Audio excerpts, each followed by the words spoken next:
Asante sana. In studio we have Sauda Khalid. She works at Greenlight Real Estate Limited. Sauda, good morning. Good morning, Miriam. How are you? I'm good. How are you? Thank you so much. I'm good, alhamdulillah. Karibu sana Asante, kwenye asante. show. How are you feeling? It being the first time, so I'm a little bit nervous, but then alhamdulillah, with how I have encountered it to be really inspiring and something that can be able to inspire the community that I'm working with. Why real estate? Why real estate?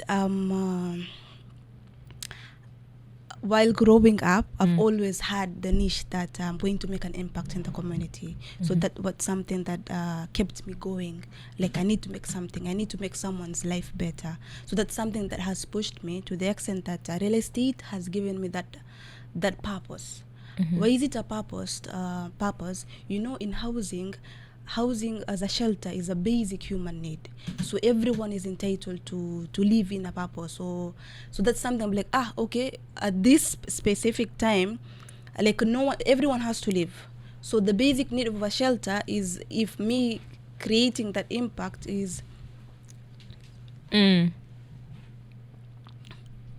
If you're creating the impact, yes. Creating the impact of making someone's better is finding them their dream home.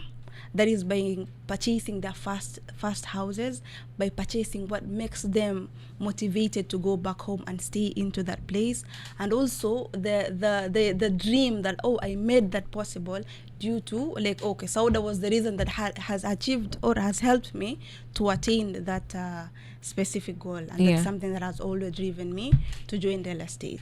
Okay, and when you say you said you want to make a difference and also help somebody find their dream home, Yes. at the initial stages when you got into it, what did you do to be able to understand the real estate sector? The real estate. Yeah. Okay. What I did was a thorough research. Yes. Because from the experience that I got from people, you know, into that sector, I sat down with my family. I'm like, you guys, I'm joining real estate. So it's something that was very new. I didn't came from people who are joining the real estate. No. So it was like just a risk that I'm taking. So obviously there were good and the bad things. Most people are like, the way they have impacted the real estate is, okay, most people are getting scammed in real estate. Okay, like the housing, the finishings are not by what the people are expecting it to be. So I sat down, I'm like, I need to do a good research about it. And alhamdulillah, the people that I'm working with, or the people that have employed me, they've been in the industry for the last 20 years. So that also gave me the morale. I'm like, yes, I'm working with the right people. So I did my research, get every document, the proofreading, the proof of evidence, such that when I'm out there into the social media, when I'm telling them that I do sell property, I know what I'm selling it to them. Yes. Yes. Were there any examples or people that you saw around you that were thriving in the real estate sector that made you feel like, I want to get into this, I want to try this? Yes. Okay, share that. Yes. Before I even joined this, I used to love this guy. His name is Ryan Sarhant. He's the top leading agency in New York City. This guy is just doing wonders. Yeah. He could sell anything. Him walking out to the social media and him walking out to the market, he's literally telling you, this is a property that I know. Yani, how should I say it? Like, he just drives sales into something that can make you say, not because of them, not because of the money that is coming in, but the value that the house is giving you is in a top prime location. It has this amazing finishings. And the story of this young guy, he also grew up as him alone. So he grew up from the streets. So now him impacting, like, I need to make a difference. From how I grew up, I need to make a difference to sell people, to be able to get their dreams. I got my dreams. He bought his first house in a very young age. So I'm like, I did that. So this is how I'm going to empower people to do this and to make them to be able to sell houses. Yeah. And how have you done that? Alhamdulillah, I can say I have done that, because in less than I can be able to give it in a year. I've made a transaction of 200 million Kenyan shillings. And those are 27 families. No. In a year. In a year. In a year. 27 families. So, alhamdulillah. Congratulations. Thank you so much. Thank you so much. Yeah. What I'm saying is, I'm not even labeling it as the value of the money, 200 million. I'm labeling it to these 27 families that have trusted me. Yes. I walk in with a client. I sit down with the client. They're like, oh, this is my first house. Them involving me in their experience is something that I'm inspired. I sit down with the client, like, me, I want this specific 2 bedrooms, this is my budget, and this is what I do want. Like, I want the sea views, I want like the top note finishes. So this is something that this lady or this guy has trusted me to look for him, knowing that this could be his first investment. So that motivates me. I'm like, okay, this young guy, I'm going to find him a property. And alhamdulillah, it has impacted me sitting down with them and sitting down with them to finally them acknowledge that this is the house that I was looking for. Is something that really motivated me to do more in the real estate sector. Walk us through the process of getting a client and then also just getting them to that point where now they own a property or they own their home. Yes. Okay. With the diverse area, so I could be able to get clients with different platforms. Yes. Could be in social media, could be in referral, which is very rare, because the technology has really advanced. So most of my clients, I do get them from social media. So a client calls me or books a site visit with me, we bring them to the office. We have an established company by the name Greenlight Real Estate, which is in town areas. So what happens if the client has already called me, we schedule a meeting. Come within the office, we sit down, now we discuss the terms and what that client is really does want. This is what I do want. 2 bedrooms, this is my budget, this is the location that I do want. So I sit down. We have several portfolios. And another added advantage with Greenlight Real Estate Company, it has listings that they do tell you what will limit you from purchasing a property from Greenlight is your finances. Because we have property from different sectors, so different within the coast region, different areas. That is within Kizingo, Nyali, Majengo, Spaki, Kilifi, Mtwapa, to even Vipingo. So now once we have sat down with the client, I select the portfolios. This is what your budget allows you to do. This is where the budget can allow you to get a property. Is it in Kizingo? Is it in Nyali? Is it in Chuda? Or are they in all those 3 locations? Yes. So once we've sat down, we now reroute to the sites now. We rerouting the sites, takes to the client to the 3 different locations. Is this the property that you're looking at? Yes. So now I'm gauging it. I've already given the client the options, like the first, second, and third. Now it will be on his perceptive to identify, is this the kind of a house that I will want to be in? Yes. So once they've selected the house, from there we reroute back to office after we've seen the site. Just a small report. Is this something that you can be able to consider? If this is it, then now there are two scenarios there. First is a client if he is ready to invest at the same time. So once he had selected the house, they will sit down. Then now you do the process. We give the client a proof of evidence by drafting a sales agreement. A sales agreement binds them as the purchaser. There is a lawyer that is coming in, and the developer, the one that builds the property. So we create the sales agreement. All the clauses are inside there. They get to read. Is it the same house? Is it the 2 bedrooms, the same square feet, the same pricing, the negotiable terms that are into there, and the matters to do with the other legal charges that people do pay, matters to do with stamp duties, the sectional title. So once a client has already gone through that process, they now sign the sales agreement, make the deposit, and after there, if the property is in either off plan or ready to move in, off plan they will wait for some time. But if it's just ready to move in, after they've signed, they made a deposit, now we transfer it to the lawyer. They do the transfer of processing, and the handing over of keys is being done. Yes. Okay.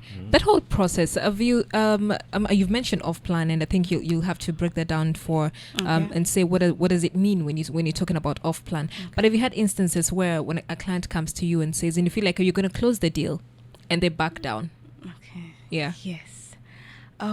To be honest, yes, so many times. So many times. Like you walk in with a client, you already tell them like this is the house, this is the experience. You've already taken your effort. You've taken them to several projects, but then what you sit down, they give you wanakupatia ile mradi, hii nyumba mimi nachukua bana, tunamalizana.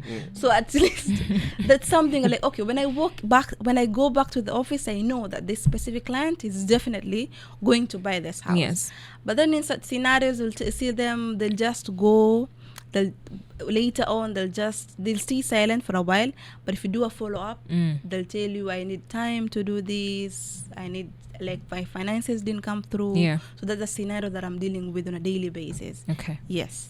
And offline, so you've talked about an off plan. Yes. What does that mean, and then what's the alternative? Okay, so an off plan is a property that we've just introduced it to the market. Yes. It has not yet been built. So it's usually on the high time, because this is where the wealth is coming in. Why am I saying this is most usually the off-plan properties are not there. So what we are selling is the plan, the portfolio plan, the 3Ds, and added advantage is if you're dealing with these specific developers, they already have sample houses that they have done. So it's easier for you to be able to invest in this, because the pricing of off-plan is totally different from the one that are ready to move in. So now that comes as the second option. You have off-plan, which is just the introduction, and ready to move in, these are properties that have already been built. So in scenario, if someone purchases at an off-plan pricing, you might get 2 bedrooms at 5 million Kenyan shillings. And in scenarios, if you buy it at ready to move in, or if it stays into the market 2 years, 1 year's time, automatically it generates a capital appreciation. So you'll find the same 2 bedrooms, 5 million house to be purchasing at 6.5 M or 7 million on completion. Okay. Yes. Off plan ni kidogo ni rahisi. Sauda. Mimi swali langu ni rahisi. Kuna sasa sijui nitaita kasumba hii. Ama ni dhana ama ni nini? Kumwona mtoto wa kike anaingia kwanza wa sample yako. Kutoka hapa pwani. Ama Mvita. Anafanya hii shughuli, huwa ni kitu mtu atasema si cha kawaida. Wewe ni changamoto gani ambapo kwamba umepatana nayo kuingia kwenye hii shughuli, ukizingatia kule ambako kwamba unatoka? Yes. Naam. Alhamdulillah, whatever you said really makes sense, because nilivyoingia tu katika market, from how I portrayed myself, you know, there is the way of culture that we grew up as a Muslim lady in the community. So you going into the market, you've had scenarios where, real estate is filled with people who they can do anything. What if they start to like, how should I say, kukosea heshima, ama they want to lure you, like, so long as they get their benefit. It is true. I'm not saying it is true that those scenarios they've kept into that scenario, but what have really guided me into that perspective, I knew what I wanted. So that's something. First, it was not easy. It was not easy being a 22-year-old at that time. That is where I had started going into the market, and you're convincing someone to purchase that property, and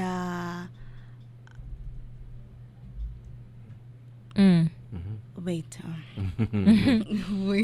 there's a scenario which I'm trying to, at least, I don't want to speak much, but directly going through the point, is people label you that the community that I grew up, you cannot do it. Ama si wewe hukuumbiwa hivi, like, this is not what you si same yako, si scenario yako. What you're doing is you should be entitled to do some other thing. It is not the real estate factors, because sisi tukimbilia masite bapanda ma building, you're communicating it to the social media, because the digital area, you have to communicate to the social media for you to be able to get a client. So that becomes a little bit challenging, not finding the right track Kwa mtu anakuambia abe hawezi nani anataka kununua kutoka kwako, you're very young fast, nyinyi Waislamu, yani these are not people that you can be able to trust. Alafu the people that are not supporting you into that scenario, mtu msichana, what if akitaka kuchukua pesa zingie kwake, ama what if I fall into the perspective of them saying kuwa I'll do anything for money, because real estate there is money, so what if nikajiuze into real estate just because to get my benefit. So that is something that I had to sit down, and I knew this is not what I do want. What I want to do, I want to create an impact.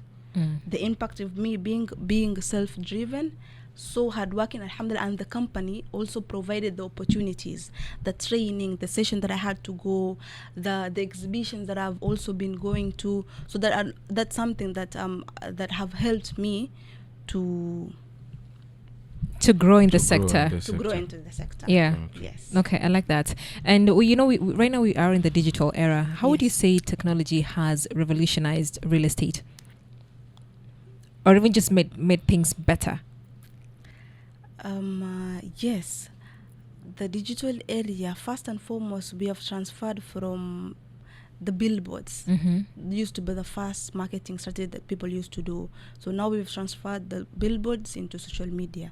So if you have a new listings in town, the people will want to do, they'll just go post it on TikTok, Instagram, Snapchat, LinkedIn.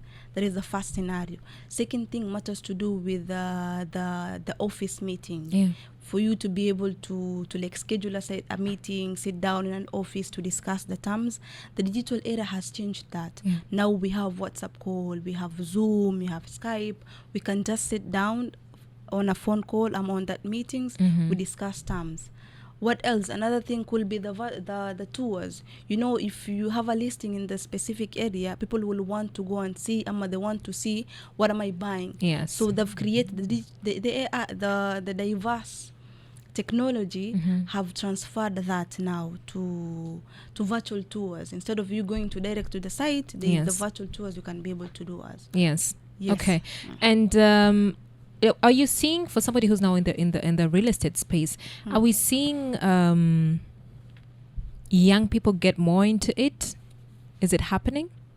Yes. Yes, there is people that they are coming in, and a matter of fact, if alhamdulillah, I've had people that they're joining into the real estate, they're inspired of whatever I do. Sauda, I joined this thing just because I saw you doing it. Because what I joined, I'll be very honest, it used to be the time that I joined real estate, there were not many people that have joined as a Muslim lady. Now that answers Salim's, whatever he was saying, hakukuwa na watu wengi. So now I'm receiving messages, I'm receiving like the phone calls, Sauda, this is something that I've seen you doing it and I have joined. Yeah. So what do you do? What can you be able to tell me? So I find within my best to motivate, to tell people that this is something that has really inspired me and has gotten me into the sector. So I inspire them to join the same lead that have joined. Okay. Yes. When I'm thinking about buying a property, what should I consider?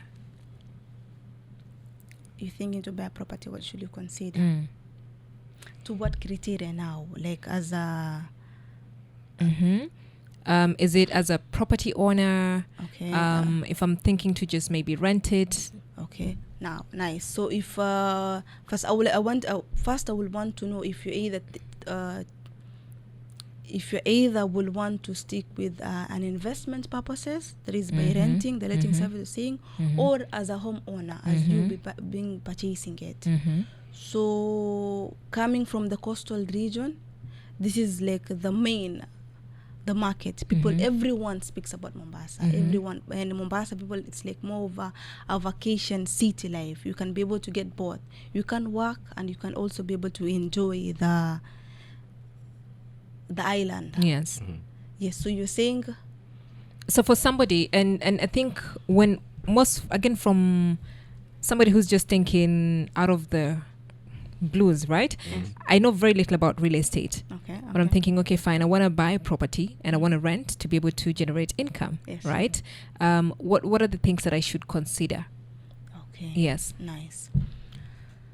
The first thing that we'll be able to consider is your finances. Have you kept the budget set for you to be able to, and have you kept the budget that you're looking to buy? Is it a 1 bedroom, is a 2 bedroom, is a 3 bedroom that you want to buy? So that's the first thing that you can be able to do.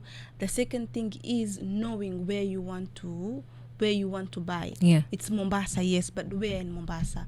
We have prime location, we have locations that are okay, we have locations that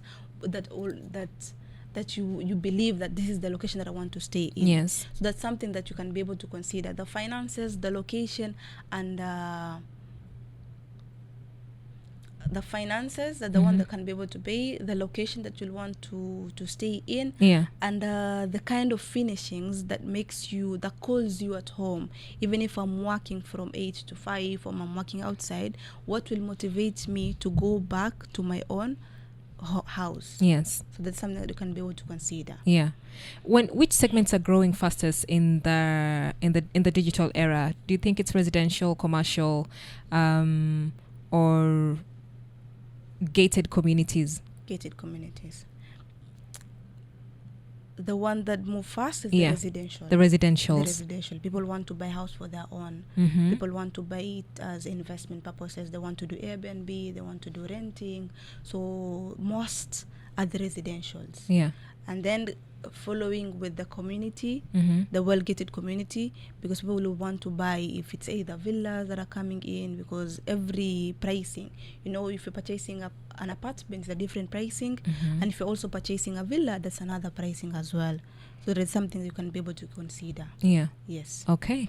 Sauda, what changed when real estate entered the digital era? What changed? The digital era. The biggest change was the access. The digital platform, they removed the physical barriers and gave informations instantly. Now, once you build a property, you can be able to, you have the proofreading. If you give the client, the person that wants to purchase that property, you can be able to give them the title deed, the sales agreement. So these are something that people can be able to get in where they are. Like if someone is purchasing from London, from Canada, Abu Dhabi, so long as they get the information that is coming from your side, that's like another. It brings the barrier. It's like it regards the barrier. Do I know these people? How am I going to get access? Are they going to give me the title deed? How is the background of the company? How long have they been into the industry? So the access of grabbing that information, I feel like that created a very good impact to people. When you talk about physical barrier, what are those? Physical barriers could be... how should I make it into the layman's language? Was it gated? Like was information? Okay, so scenarios, if someone is so I'm coming back to someone that wants to invest. If it's either in diaspora countries, yes, please. So I have this amount of money that I want to invest. So initially they could be able to send someone to go and they invest it to them. They just purchase them directly, like you and me. I'm the salesperson. I'm the one that purchasing. So they cannot tell you everything. They might limit you information, and considering if they know that you're not from where the building is, yani uko nje. So most people, they get the scamming, they don't get the full informations, they don't know how this company operate. So that created the changes. Yes. And you see, with the digital area, would you say this also created room for people to get scammed? Yes. Totally. It created, but then at the same time is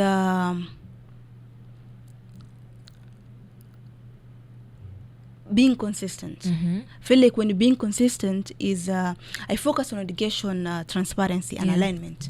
So as much as people are seeing that there are scammers within that sector, so once you are being transparent to your client, you let them be involved in the process of purchasing the property.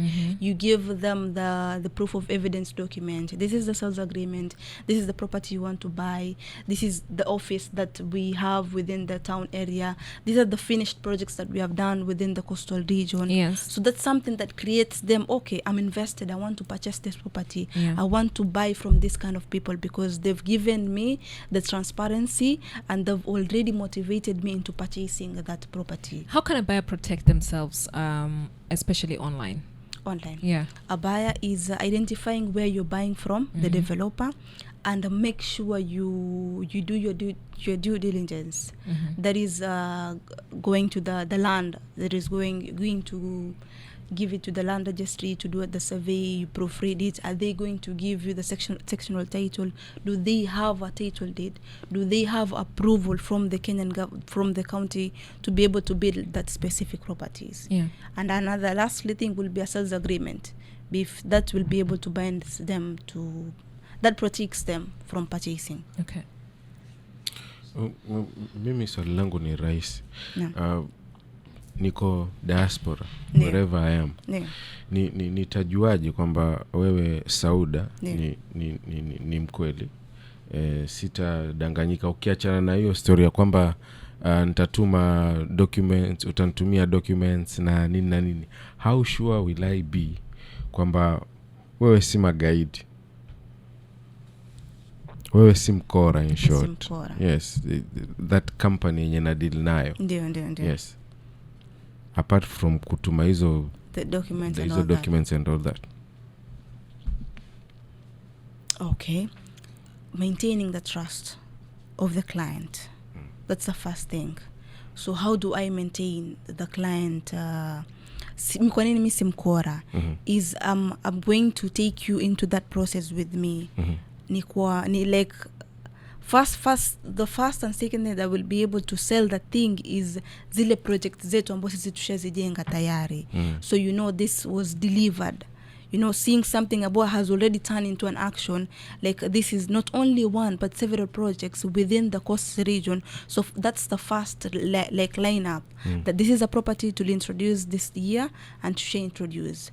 And these are another thing, the client testimonials. So if I've sold it to several clients, I create a database. This is the client testimonial that I do keep. Not necessarily to mention their names. Another thing, we have the reviews that we do get for each client. So after the site visit, after the people have already purchased, we tell our clients to just leave a small reviews, whether good or bad. Okay. So that will also guide me. Am I doing the right track, or what can I be able to do to shape in myself to get what the clients will want to do? So client testimonials first, the properties that I'm going to sell, and to show them pesa yao utakapoingia haitoingia, yani we open an escrow account. Yes, so once ukishalipa, like okay, so assuming now I'm invested, I want to purchase, we open a specific account for you to be able to keep your money. So pesa yako inaingia, unaona consistency. We acknowledge the receipt immediately. Kama tuna deal na off plan properties, ama property yako inachukua 1 year, so that's like a 1 year for you to be able to pay. So ukishalipa, whatever the amount of money you're giving it to us is what will acknowledge back the receipt. So that's another thing that I'm also doing with my clients. Yeah. All right. Thank you so much for making time today. You're most welcome. Thank you so much. We've been speaking to Sauda, Khalid, and of course looking at the real estate boom in the digital era. Good morning. We'll be right back.